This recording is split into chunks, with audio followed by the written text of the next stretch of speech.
Hello dear students, आज हम नया चैप्टर स्टडी करने वाले हैं, that is aryl halides. Alkyl halides हमारा कंप्लीट हो चुका है लास्ट वीडियो में। So what are aryl halides? So aryl halides क्या होते हैं? These are the aromatic halogen compounds. Aryl halides are the aromatic halogen compounds in which जो आपके पास हैलोजन एटम होता है वो डायरेक्टली अटैच होती है to the aromatic ring, in which halogen atom is directly attached to an aromatic ring. General formula जिनका हो जाएगा दैट इज ARX। ये इनका जनरल फॉर्मूला हो जाएगा, जैसे मैं एग्जांपल यहाँ पर शो करती हूँ। सो this is chlorobenzene and this is bromobenzene. इस टाइप से जितने भी आपके पास एरोमेटिक कंपाउंड एरोमेटिक रिंग जिनके साथ क्या हैलोजन एटम प्रेजेंट है उनको हम क्या बोलते हैं? Aryl halides. दूसरा, आपके पास एराइल हैलाइड का मतलब ये नहीं है कि आपके पास कोई भी आपके पास हैलोजन है वो साइड चेन में प्रेजेंट हो जाए। अगर हैलोजन एटम बेंजीन रिंग के साथ एक साइड चेन के थ्रू क्या है अटैच है, like this, so this is not aryl halide, it is aralkyl halide. Alkyl halide. So जो नाम होएगा इसका that is benzyl chloride. So अगर डायरेक्टली अटैच्ड है then they are aryl halide, otherwise they are aralkyl halides. So अब हम बात करते हैं नेक्स्ट इनके नॉमेनक्लेचर की। नॉमेनक्लेचर, सो हम नॉमेनक्लेचर में क्या करते हैं? हम प्रीफिक्स ऐड करते हैं हैलोजन का, जैसे क्लोरो, ब्रोमो या आइडो टू दी, और उसकी पोजीशन भी मेंशन करते हैं, और उसके बाद जो पेरेंट एरोमेटिक कंपाउंड है उसका नाम यूज करते हैं। तो इसमें हम सबसे पहले प्रीफिक्स यूज करते हैं, दैट इज क्लोरो हो गया या ब्रोमो या फिर आइडो, एंड देन उसके बाद हम क्या ऐड करते हैं? उसकी position and then parent aromatic compound. जैसे अभी एग्जांपल बताती हूँ आपको। सो अगर हमारे पास सेम एक केस लेते हैं कि अगर आपके पास प्रेजेंट है तो सबसे पहले prefix it is chloro, so it is chloro, then its की पोजीशन यहाँ पर मेंशन करने की जरूरत नहीं क्योंकि सिंगल ही है। So it is chloro and then parent aromatic compound it is benzene, so it is chlorobenzene. अगर हमारे पास इस टाइप का एग्जांपल है that is CH3 and then I, तो इसका हम नाम देंगे so it is para, and then यहाँ पर पैरा ये क्या है? आइडो टोलवी। और इसी को हम क्या बोल सकते हैं? इट इज कौन सी पोजीशन पे है? 1 2 3 4, so इट इज 4 आइडो टोलवी। तो इस टाइम से हम इसकी नोमेनक्लेचर कर सकते हैं। एक और एग्जांपल से मैं आपको बता देती हूँ, जैसे if the benzene ring contain 3 bromine attach to the benzene ring in this way, so यहाँ पर इसका नाम क्या जाएगा? It is 1 2 3 4 and 5, so it is 1 3 5, that is tribromobenzene. So ये इसका क्या है अबाउट द नोमेनक्लेचर। नेक्स्ट आता है मेथड ऑफ प्रिपरेशंस। सो सबसे पहला जो मेथड है for the preparations of aryl halide, the first method is nuclear halogenation. Nuclear halogenation. So जो एराइल क्लोराइड्स होते हैं और जो एराइल ब्रोमाइड्स होते हैं उनको हम प्रिपेयर कर सकते हैं बाय डायरेक्ट क्लोरिनेशन और bromination of the aromatic ring. So aryl chloride and aryl bromide are prepared by direct chlorination and bromination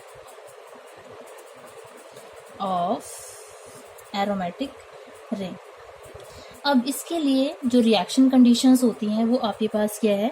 low temperature favourable है ये, एंड देन एब्सेंस सनलाइट की प्रेजेंस नहीं होनी चाहिए, एब्सेंस ऑफ लाइट, एंड अगर presence होनी भी चाहिए then presence of the Lewis acid such as ferric halides हो गए या एल्यूमिनियम हैलाइड्स हो गए जो एक कैटलिस्ट की तरह एक्ट करते हैं, और इन्हीं कैटलिस्ट को हम बोलते हैं हैलोजन कैरियर्स। सो जो लुईस एसिड्स होते हैं these are halogen carriers. Next अब इसमें हम क्या है करेंगे क्या? अब जो यूजुअल इसमें एक्चुअल प्रैक्टिस में हम जो करते हैं सो उसमें क्या करते हैं? जो रिएक्शन मिक्सचर है उसको हम किस में ऐड करते हैं? टू दी आयरन फिलिंग, जिसमें वो कन्वर्ट हो जाते हैं हैलोजन इनटू जो आपका कोरस्पॉन्डिंग एरोमेटिक रिंग है, उसमें क्या है, उसके थ्रू फेरिक हैलाइड क्या करेगा, एक लुईस एसिड की तरह एक्ट करेगा एंड देन आपके पास रिएक्शन होगी। तो आपके पास एग्जैक्ट होता है क्या है, आयरन फिलिंग में हमने पहले हेलोजन ऐड करनी है, तो ये सबसे पहले कन्वर्ट होगी फेरिक क्लोराइड में, देन फर्दर क्या होती है, ये रिएक्शन यहाँ पर होती है। सो उसमें क्या होगा, अब जो एरोमेटिक हैलाइड है, एरोमेटिक प्लस कंपाउंड है, वो हेलोजन के साथ रिएक्ट करेगी in the presence of the catalyst, this is the halogen carrier and to form the chlorobenzene. So this is about formation of chlorobenzene. अब जो हेलोजनेशन है वो नॉर्मली स्टॉप हो जाती है मोनो सब्स्टिट्यूट स्टेज तक, लेकिन अगर हेलोजन एटम को हम एक्सेस में यूज करें तो आपके पास क्या बनता है, जो हेलोजन इंट्रोड्यूस होती है वो ऑर्थो पे क्या हो जाती है, अटैच हो जाती है, और पैरा पोजिशन पे भी अटैच हो जाती है with respect to this first carbon atom. So in presence of halogen क्या होगा आपके पास, यही आपके पास जो मोनो सब्स्टिट्यूटेड हेलोजन है उसमें क्लोरीन अगर एक्सेस में प्रेजेंट हो जाए in presence of ferric chloride, so we get mixture of products, that is ortho product plus para product. So this is the ortho and para chlorobenzene. Similarly अगर हम क्या करें, टोल्यूइन की bromination करते हैं, सो टोल्यूइन की जब ब्रोमिनेशन होती है आयरन की प्रेजेंस में और लो टेम्परेचर हम जब रखते हैं, तो उसमें भी आपके पास क्या है, मिक्सचर ऑफ प्रोडक्ट बनता है, मतलब हमारे पास ऑर्थो और ब्रोमो टोल्यूइन्स बनते हैं। So if this is CH3 bromine plus CH3 Br plus HBr, so we get mixture of ortho and para bromobenzene. अब ये जो डायरेक्ट न्यूक्लियर हेलोजिनेशन है, इसकी कुछ लिमिटेशंस हैं, वो लिमिटेशंस क्या हैं, तो उनको हम वन बाय वन क्या करते हैं, स्टडी करते हैं। Limitations of this methods, limitation of nuclear halogenation. So सबसे पहला मेथड क्या है कि न्यूक्लियर हेलोजिनेशन में we get the mixture of aryl halides, जैसे कि ऑर्थो और पैरा, सो उनको हम इजिली सेपरेट नहीं कर सकते। सो mixture of products are formed which are not easily separated,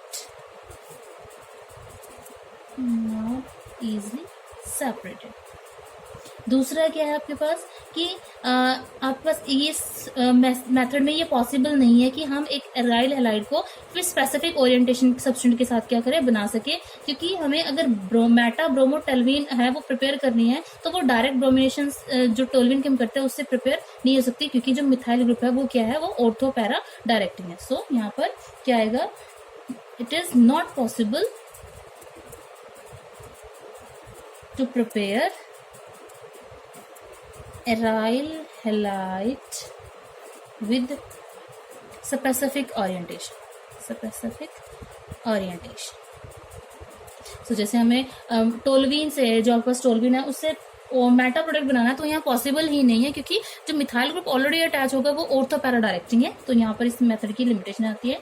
next क्या है कि आपके पास जो एराइल आयोडाइड्स है उसको हम प्रिपेयर नहीं कर सकते जब तक हम उस रिएक्शन मिक्सचर के अंदर ऑक्सीडाइजिंग एजेंट जैसे नाइट्रिक एसिड है या मर्क्यूरिक ऑक्साइड है वो यूज नहीं कर लेते, क्योंकि आपके पास जो आयोडिनेशन है वो एक रिवर्सिबल रिएक्शन है, तो उसके लिए ऑक्सीडाइजिंग एजेंट्स रिक्वायर्ड होते हैं, ताकि आपका जो इक्विलिब्रिया है वो किस डायरेक्शन में शिफ्ट हो, in the forward reaction. So aryl iodides are not prepared until oxidising agents जैसे आपके पास है HNO3 and mercuric oxide, mercuric oxides are used. Why? Because iodination is a reversible reaction and उसके लिए oxidising agents required होते हैं, oxidising agents are required so that equilibrium shifts in forward direction. So यहाँ पर क्या है इसकी ये लिमिटेशन है। एक और इसकी लिमिटेशन है कि जो एराइल फ्लोराइड्स होता है उसको भी हम यहाँ पर प्रिपेयर नहीं कर सकते, क्योंकि उस केस में जो रिएक्शन है वो ज्यादा वॉयलेंट है। So aryl fluorides are not prepared by this method as reaction with fluorine is explosive, or you can say it's violent. सो ये क्या है, इसकी क्या है लिमिटेशंस है। अब इन लिमिटेशंस के होते हुए भी हम डायरेक्ट हेलोजिनेशंस क्या है वो करते हैं, क्योंकि हमें क्या है एराइल क्लोराइड्स प्रिपेयर करने होते हैं और एराइल ब्रोमाइड्स। सो यहाँ पर ये मेथड क्या कर सकते हैं, यूज कर सकते हैं। और अगर हम बात करें टोल्यूइन और जो हायर एल्काइल डेरिवेटिव होते हैं बेंजीन में, जिसमें आपस जो उसको जब हम हीट करते हैं हेलोजन के साथ, तो सनलाइट के प्रेजेंस में और लुईस एसिड की एब्सेंस में, तो आपके पास बनते हैं एरा एल्काइल कंपाउंड्स। अगर आप पास सनलाइट की एब्सेंस है तब आपके पास ऑर्थो पैरा सब्स्टिट्यूएंट बनते हैं, लेकिन अगर सनलाइट की प्रेजेंस होती है तो आपके पास क्या बनता है, साइड चेन कंटेनिंग हेलोजन। जैसे यहाँ पर मैं एग्जांपल करती हूँ कि अगर आपके पास टोल्यूइन है, उस टोल्यूइन की अगर आप क्या करते हो हेलोजिनेशन, तो अगर आप करते हो इन एब्सेंस ऑफ सनलाइट, तो हमारे पास क्या बनता है, मिक्सचर बनता है। जैसे मैंने अभी आपको बताया था that we have this plus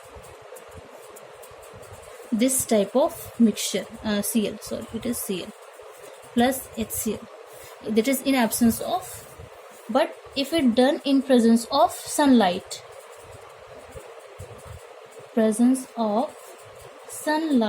then we get the side product, that is era alkyl halides, we get CH2 Cl plus HCl. So this is benzyl chloride.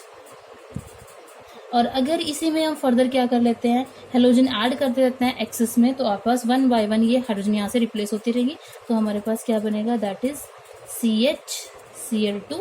Next फिर इसमें हम हेलोजन ऐड कर देते हैं, so but we get the, जिसमें आपके पास ये hydrogen containing जो है वो भी क्या हो जाएगी replace, so we get benzo trichloride, it is benzo trichloride. और इसको हम वैसे बोलते हैं इट इज ट्राइक्लोरोफिनाइल मीथेन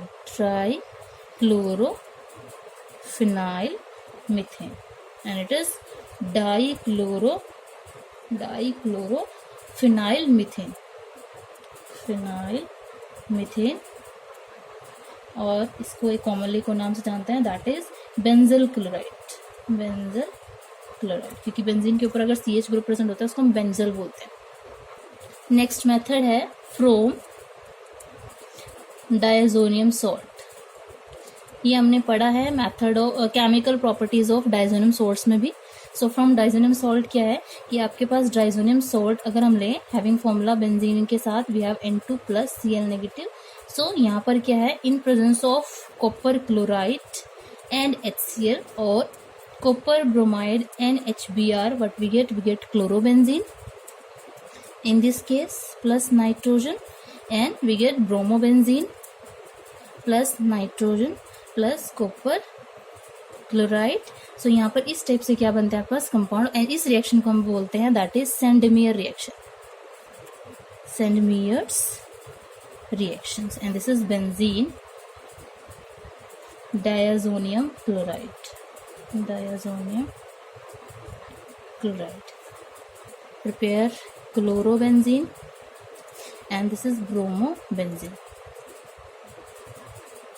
सो अब सेंडमियर रिएक्शन में क्या है, जो हेलोजन है वो क्या करती है, वो कहाँ से आते हैं, that is come from the जो क्यूप्रस हैलाइड यहाँ पर प्रेजेंट है जो अटैच हो जाता है टू दी बेंजीन रिंग। अब अगर इसी में हम कॉपर क्लोराइड और HCl की एब्सेंस में क्या डाल देते हैं, कॉपर पाउडर, अगर यहीं पर हम क्या डाल देते हैं कॉपर पाउडर, एंड देन आपके पास जो रिएक्शन बनेगी अगेन यहाँ पर जो प्रिपेयर होगा वो आपके पास होगा क्लोरोबेंजीन एंड मतलब, और उसके साथ हमने HCl भी डालना है, तो आपके पास क्लोरोबेंजीन बनेगी। तो इसी रिएक्शन को हम क्या बोल देते हैं, यहाँ पर भी नाइट्रोजन रिलीज होगी प्लस आपके पास HCl रिलीज होगा, तो जो इसी रिएक्शन का जो नाम हो जाएगा दैट इज गैटरमैन रिएक्शन। तो अगर क्यूप्रस क्लोराइड हैलाइड की प्रेजेंस में करते हैं तो इट इज द सैंडमर रिएक्शन, और अगर कॉपर पाउडर की प्रेजेंस में करते हैं तो ये आपके पास रिएक्शन होती है गैटरमैन रिएक्शन। सिमिलरली हम यहाँ पर क्या यूज कर सकते हैं, HBr की प्रेजेंस में एंड कॉपर पाउडर की प्रेजेंस में हम प्रिपेयर कर सकते हैं bromo benzene plus nitrogen plus HCl। तो यहाँ पर ये इस टाइप से रिएक्शन है। अब जो आइडोफॉर्म्स होते हैं, आइडोफॉर्म्स को बनाने के लिए क्या करते हैं, इस डाइजोनियम सोल्ट को बस हीट करना होता है with this is this reaction. So iodination के लिए क्या करना है, Ki के साथ हम इस डाइजोनियम सोल्ट को क्या करते हैं, वार्म करते हैं and we get the iodobenzene plus N2 plus Kc, so we get iodobenzene. So अब ये जो डाइजोनियम सोल्ट यहाँ पर प्रिपेयर्ड यूज हो रखा है, उसको हम कैसे प्रिपेयर करते हैं, it is prepare by the reaction of primary amine that is aniline with nitrous acid that is HNO2। HCl की प्रेजेंस में it will convert into the diazonium salt. ये हम पहले ही स्टडी कर चुके हैं अंडर चैप्टर डाइजोनियम सोल्ट्स। अब हम नेक्स्ट करेंगे, अब जो फ्लोरो हमारे पास अरीन्स है उनको कैसे प्रिपेयर करेंगे। सो फ्लोरो arenes, they are prepared by decomposing the diazonium tetrafluoride by the action of heats, are prepared by, इसमें हम क्या करेंगे, सबसे पहले जो एनिलीन होगी उसको किस में कन्वर्ट करेंगे, benzene diazonium tetrafluoride that is in presence of NaNO2 and HbF4 heating to a temperature 273 to 278 Kelvin, we get N2 positive BF4 negative and then upon heating it is converted into the fluorobenzene plus BF3 plus nitrogen. Next method of preparation of this, अब इसी reaction को हम क्या बोलते हैं, this is known as Ball-Schiemann reaction, Ball-Schiemann reactions. Next जो है that is from organothallium compounds, organothallium compounds, ये रिसेंटली यूज मेथड है for the preparation of the aryl halides. अब इसके अंदर क्या करता है, जो अरीन्स होती है वो electrophilic aromatic substitution reaction show करती है with the thallium trifluoride acetate in trifluoroacetic acid and convert हो जाती है into the required aryl halide. So मेरे पास क्या है, arenes undergo electrophilic aromatic substitution reaction। सो आपके पास होता है क्या है, एराइल हैलाइड को एराइल आपके पास एरीन्स आपके पास प्रेजेंट होगी, मतलब बेंजीन वो थैलियम ट्राइफ्लोरेट के साथ, ट्राइफ्लोरो एसीटेट के साथ दैट इज OOCCF3, इसके साथ वो रिएक्ट करेगी in presence of trifluoroacetic acid, this is trifluoroacetic acid and convert हो जाएगी that is CF3COOH। So this is the case. And जो सेकेंड आपके पास बनता है that is aryl thallium bis trifluoroacetate that is ArTlOOCCF3 tries 2 and then ये जो आपके पास बना है दिस इज एराइल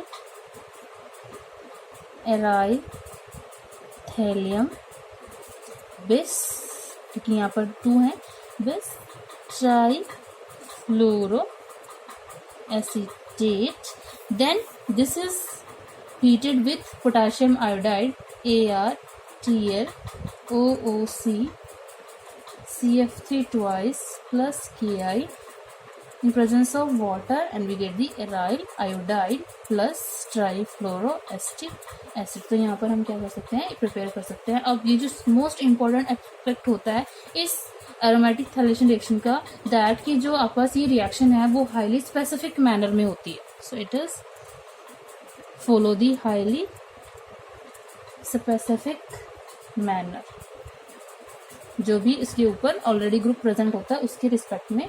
सो यहाँ पर क्या, इसकी वजह से हम जो एराइल हैलाइड्स प्रिपेयर कर सकते हैं उसको एक पर्टिकुलर एक स्पेसिफिक पोजीशन पे क्या कर सकते हैं, अटैच कर सकते हैं। अब यहाँ पर क्या है, जैसे अरीन्स हमारे पास सब्स्टिट्यूएंट ग्रुप है, जैसे उस पर अल्काइल है और जो हेलोजन है, तो उसमें जो थैलेशन होती है that is occur at the para position, because जो अटैकिंग आपके पास इलेक्ट्रोफाइल है वो आपके पास क्या है, वो एक बल्कियर ग्रुप है और बल्कियर ग्रुप होने की वजह से जो रिएक्शन है वो फास्टर होगी और वो उस साइड पे होगी जहाँ पर क्राउडीनेस कम होगी, that is at the para position. So अगर हमारे पास एग्जाम्पल ऐसे हम यहाँ पर बताते हैं, अगर हमारे पास एग्जांपल है कि आपके पास दिस इज CH3 थ्राइस, तो ये आपके पास एक बल्कियर है, इसमें जब रिएक्शन होगी इस रिएजेंट की that is Tl thallium OOCCF3 thrice. In presence of trifluoroacetic acid, we get CH3 thrice, TLOOC, CF3 twice plus trifluoroacetic acid, and then this is heated with Ki and water. What we get the iodination at this para position, क्योंकि यहाँ पर क्राउडीनेस ज़्यादा है.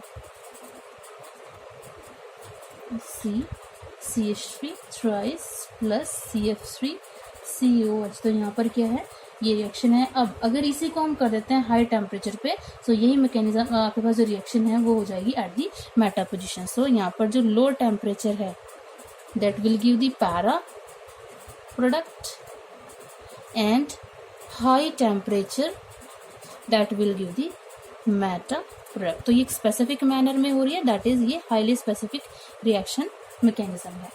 Next जो study करेंगे हम इसकी, that is the physical properties of aryl halides. So next is physical properties. तो सबसे पहले जो properties है that is the physical state. So जो haloarenes होती हैं they are colorless oily liquids and solid also. So they are haloarenes are colorless. These are colorless, oily liquids, and some are crystalline solid. Crystalline solids. Next आते हैं density and solubility. Density and solubility. So these are heavier than water.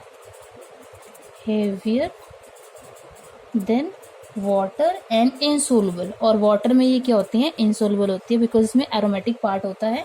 And but ये आपके पास क्या है, organic solvents में क्या है, सोलुबल होती है. Soluble in organic solvents depending upon कि आपके पास प्रोडक्ट कौन सा है, पैरा कंपाउंड है, ऑर्थो है या फिर मेटा है. सो यहाँ पर क्या है, जो पैरा कंपाउंड्स होता है वो जनरली लेस सोलुबल होता है एक ऑर्गेनिक कंपाउंड में, और जो ऑर्थो आइसोमर होता है वो जनरली ज्यादा सोलुबल होता है. तो अगर आपके पास ऑर्थो पैरा का मिक्सचर है तो उसमें ऑर्थो वाला ज्यादा सोलुबल हो जाएगा और पैरा वाला कम सोलुबल होगा. Third that is the melting and boiling point. Melting and boiling points. So इनका जो मेल्टिंग और बॉइलिंग पॉइंट होता है these are nearly same that of normal alkyl halides. So same melting and boiling point to those of alkyl halide having same number of carbon atom. Having same number of carbon atoms. दूसरा ये तो आपके पास क्या था कि second same number of carbon atom है, तो उसका मेल्टिंग पॉइंट कैसे वेरी करेगा. अब अगर हम बात करते हैं melting point depending upon the size of the halogen. So जैसे जैसे साइज बढ़ेगा हेलोजन्स का तो मेल्टिंग पॉइंट क्या करेगा, इंक्रीज होगा. So as size of halogen atom increases then size increase करेगा, देन देर को जो आपके पास क्या होगा, melting and boiling point also increases. तो हमारे पास जो ऑर्डर हो जाएगा that is iodo, then bromo, then chloro and then fluoro. तो ये आपके पास ऑर्डर होता है. नेक्स्ट क्या है कि आपके पास अगर सेम ही हेलोजन एटम है तो मेल्टिंग और जो बॉइलिंग पॉइंट है वो इंक्रीज करता है with increasing the size of the aryl group. For same halogen atom melting and boiling point increases with increase in size of aryl group, जो इसमें एरोमेटिक रिंग प्रेजेंट है उसके साथ. नेक्स्ट है ऑर्थो पैरा और Meta isomer की अगर हम बात करते हैं तो उसमें जो मेल्टिंग पॉइंट होता है वो वाइडली क्या होता है, डिफरेंट होता है, क्योंकि जो बॉइलिंग पॉइंट होता है उसके अंदर काफी ज्यादा वेरिएशंस मिलती हैं. फॉर एग्जांपल अगर हम बात करते हैं ऑर्थो मेटा और पैरा क्लोरोबेंजीन की, तो आपके पास उनके जो मेल्टिंग पॉइंट है उसका वैल्यू क्या है. So melting point of ortho, meta and para dichlorobenzene। ये वेरिएशन है। तो ऑर्थो के लिए है 256 केल्विन, मेटा के लिए 249 केल्विन एंड पैरा के लिए 325 केल्विन। तो ये इनका क्या ऑर्डर है, लेकिन जो इनका रिस्पेक्टिव बॉइलिंग पॉइंट होता है, तो ये तो मेल्टिंग पॉइंट है और बॉइलिंग पॉइंट जो होता है इसी का ही, that is 453 kelvin, 446 kelvin and 448 kelvin. तो ये यहाँ पर क्या है, इसमें वेरिएशन आ जाती है। नेक्स्ट क्या है कि जो आपके पास पैरा आइसोमर होता है उसके पास हाई मेल्टिंग पॉइंट होता है। ऐसा क्यों? क्योंकि जो पैरा आइसोमर होता है वो ज़्यादा सिमेट्रिक होता है और वो अपने क्रिस्टल लैटिस में इजीली क्या हो जाता है, फिट हो जाता है। दैट्स वाई उसके लिए ज़्यादा एनर्जी रिक्वायर्ड होती है कि वो क्रिस्टल लैटिस से क्या हो जाए, ब्रेक हो जाए। So para isomer has relatively very high